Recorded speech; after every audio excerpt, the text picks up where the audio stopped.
How many times have you picked up a Nintendo platformer, sat down thinking, alright, I'll play this for maybe 20 minutes, and then looked up and it's been 3 hours. 3 hours gone, just evaporated, and you're not even upset about it. That's the wild part. You're actually happy, you're smiling like an idiot, and your dinner's gone cold, and honestly, you don't care. That's happened to me more times than I'm willing to admit, and it got me thinking, why? Why does Nintendo specifically keep pulling this off? Because look, it's not like they are the only ones making platformers.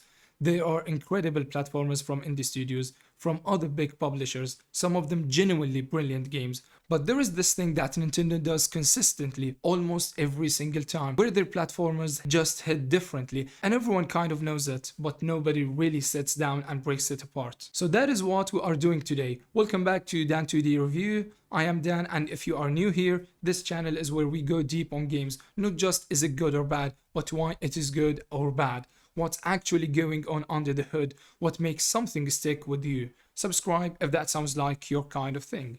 Before we even talk about individual games, we need to talk about something that I think is criminally underrated when people discuss Nintendo's success, and that is their relationship with their audience. Because here is the thing, Nintendo doesn't just make games, they have built something that is closer to a cultural identity. And I know that sounds dramatic, but stay with me. Think about how people talk about Nintendo fans versus fans of other platforms.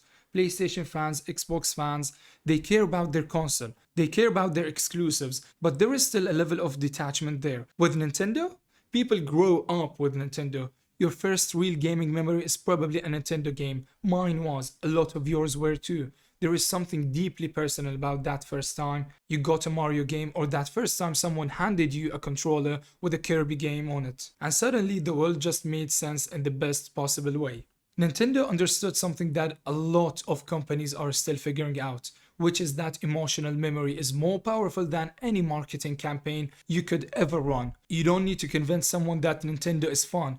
They already know it is fun because they felt it at 7 years old, and that feeling never fully went away. And Nintendo leans into that hard. Their directs are events. People clear their schedules for Nintendo Direct. That is not normal for a company press release. That is fandom. That is a community that feels like they have a personal stake in what this company does. But here is where it gets interesting.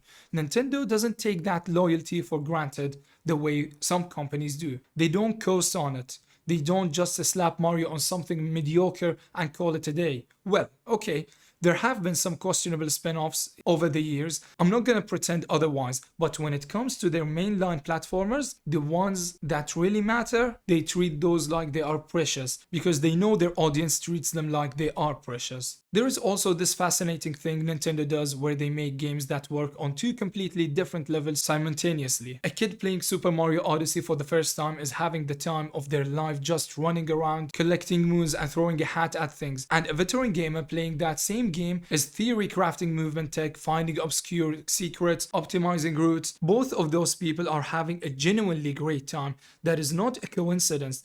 That is years of intentional design philosophy playing out in real time. And then there is the hardware side. The Switch changed everything. The idea that you can be playing a full, gorgeous console quality platformer on your TV and then just pick it up and walk out the door with it, that opened Nintendo's audience up massively. Parents who wouldn't buy their kid a console bought a Switch because it is portable. Adults who don't really play games have a Switch because it's approachable. Nintendo turned their platform into something that almost doesn't feel like gaming in the traditional sense, which paradoxically made more people want to play games on it. The relationship Nintendo has with their fans isn't just brand loyalty, it's generational, it's emotional, and it is the invisible foundation that every great Nintendo platformer is built on top of. Alright, this is the part you came for. Let's talk about the actual games. I'm not going to go through every Nintendo platformer ever made. We'd be here for 6 hours. What I want to do is pick the most important ones, the ones that either defined something,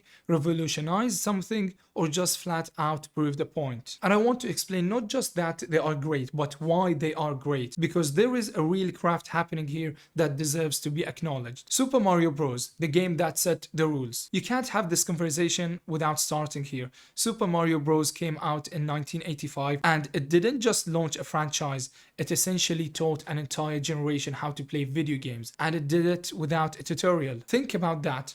There is no screen that pops up and says press right to move. The game just trusts you. The first level, World 1-1, is designed so precisely that just by existing in it, you naturally discover the mechanics. There is a block above you. You jump, you hit it, coins come out. There is a Goomba walking toward you. You either jump over it or you find out the hard way what it does. The game is a teacher disguised as entertainment. That design philosophy trusts the player, guide them through environment, not instruction, is something Nintendo has come back to over and over again, and it works every single time. Jump to 1990, Super Mario World launches with the SNES, and Nintendo does something interesting. They take everything that worked out the NES Mario games, and they don't just make it bigger, they make it more expressive. They add Yoshi, they add the Cape Feather, they add secret exits, and a world map that rewards curiosity. The game feels alive in a way that a lot of platformers at the time didn't. Super Mario World understood something crucial. The joy of a platformer isn't just completing levels, it's the feeling of mastery, the moment where you stop struggling with a mechanic and start using it to do things you couldn't do before, to go places that seemed unreachable. That shift from I'm figuring this out to I've got this is one of the best feelings in gaming. Super Mario World delivers that feeling repeatedly. Now here's one that I think doesn't get enough credit in these conversations. Donkey Kong Country. Rare developed it, Nintendo published it, came out in 1994, and it genuinely shocked people. The visuals were revolutionary for the time, but what really holds up is the level design. Donkey Kong Country has this thing where every world has a theme, and that theme isn't just visual, it affects how you play. Underwater levels feel slow and deliberate. Minecart levels are chaotic and reactive. Snow levels have that extra half second of slide on your stops that completely changes how you time your jumps. The game is constantly asking you to adapt, and it never feels unfair because the rules are always clearly communicated through the environment. That is a principle that the best platformers always nail. The rules are visible. You don't need to read them, you feel them. Okay, I know. This is technically more of a 3D platformer, but we have to talk about it because what Super Mario 64 did in 1996 genuinely changed the trajectory of gaming. The question of how do you take a genre that works brilliantly in 2D and translate it into a fully 3D space without destroying what makes it fun? That is not a small question. A lot of people tried to answer it and failed. Mario 64 answered it by making the movement itself the fun. Mario's movement in that game is expressive to a degree that it still holds up today. The long jump, the backflip, the triple jump, the wall kick, these aren't just ways to get from A to B. They are a vocabulary, and once you learn the vocabulary, you start speaking it fluently, and then you start improvising, and suddenly you're doing things the game might not have even intended, and that is fine. Nintendo built a sandbox, and they trust the players to play in it. Skip forward to 2009. New Super Mario Bros. Wii comes out, and on the surface it looks like Nintendo playing it safe. Back to 2D, familiar aesthetic, classic platforming, and people dismissed it a little bit for that. But this game sold over 30 million copies. 30 million. So clearly Nintendo was doing something right. What they were doing was making a game about being in the room with other people. 4 players simultaneous, co-op in a Mario game, chaotic, hilarious, and somehow even more fun when things are going completely wrong. You're picking each other up, throwing each other into enemies, accidentally bouncing off each other's heads. It's pure, stupid fun. And that communal experience, that's something you can't replicate alone. Nintendo understood that and made an entire game around it. I'll say it plainly, Super Mario Odyssey is one of the greatest games ever made. Full stop. 2017 launches with the Switch, and it does something that I genuinely didn't think was possible. It made Mario feel new again without losing anything that makes Mario feel like Mario. The capture mechanic, where you throw Cappy and possess enemies and objects, is a stroke of genius because it turns every enemy in the game into a puzzle. You see a bullet bill, and instead of avoiding it, you're thinking, what can I do with that? It inverts the threat, and the kingdoms are built around that. They're not just obstacle courses, they are worlds with a logic to them, and capturing things is how you understand that logic. And then there is the move list. Mario's movement in Odyssey is the most expressive it's ever been. Cap throws, mid-air dives, rolls, long jumps off of rolls. There is a skill ceiling in Odyssey that players are still pushing years after release, finding new movement combinations that make traversal look like art. That's longevity, that's depth. That is a game that respects the people who love it. I want to take a second and specifically shout out the Kirby series because I think it often gets overlooked in these conversations,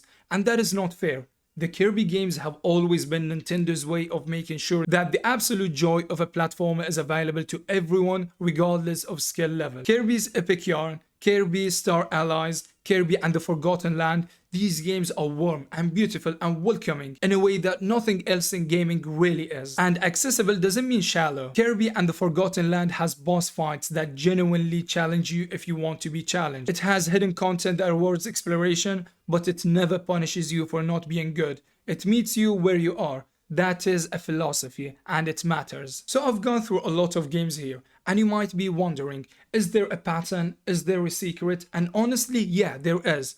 It's not one thing, it's a combination of things that Nintendo has figured out and refuses to abandon. First, the controls feel good before anything else. Not just functional, not just responsive, genuinely physically satisfying. The jump in a Mario game feels good in your hands. That's not by accident. Nintendo spends enormous time on this. Second, the games teach without telling. Every mechanic is introduced in a safe environment before it is used against you.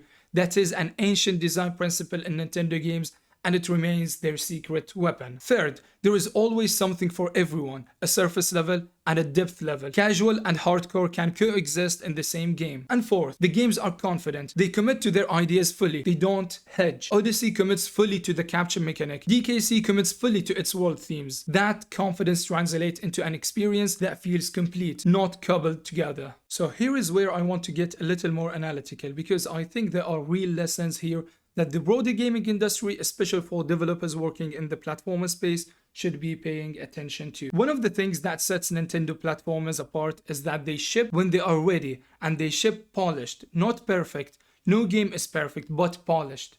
The controls work, the camera works, the hit detection works. These are fundamentals that get ignored constantly in modern game development because of release date pressures and live service models and day one patch culture. Nintendo largely doesn't do that, and the result is that when you pick up one of their platformers, you trust it. You trust that if you died, it was your fault. That trust is everything in a platformer. The moment a player feels like the game cheated them, even once the spell is broken, Nintendo's level of polish protects that spell. Every Nintendo platformer has a central mechanic that could be described as a gimmick. The capture mechanic in Odyssey, the gravity flip in Super Mario Galaxy, the ink mechanic, and okay, that's Splatoon, different genre, but still.